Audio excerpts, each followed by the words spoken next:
This Federal Executive Council meeting is the second since President Bola Ahmed Tinubu assumes office. It started with the swearing in of 3 ministers.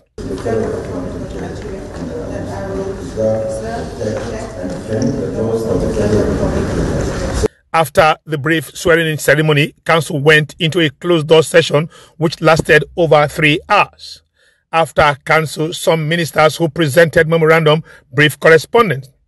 Minister of Finance and Coordinating Minister for the Economy, Wale Edum, says Council approved a $1.5 billion World Bank loan and a 80 million naira loan facility from the African Development Bank.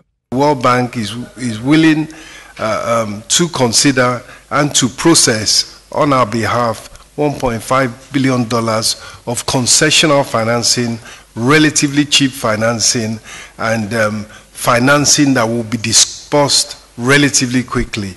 Also, Minister of Budget and National Planning, Abubakar Bagudu, says Council approved the Medium-Term Expenditure Framework (MTF) and the Fiscal Strategy paper.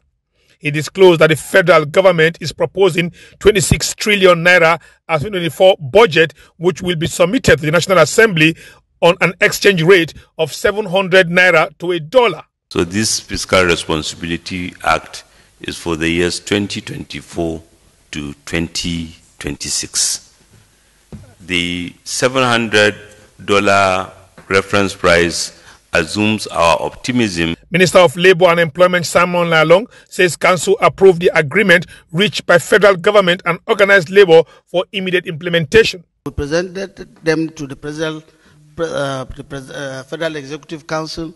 We analyzed on each and every aspect of the agreement, and to show the genuineness and also the provide for harmonious and a good industrial relationship. And that was why it was presented and it was approved for implementation. Works Minister Dave Umahi says Council approved a memorandum on the need to ensure usage of concrete pavement to construct most roads in the country as against the use of asphalt, which seldom lasts. From the Asoro Presidential Villa, Iharo Atta, ITV News.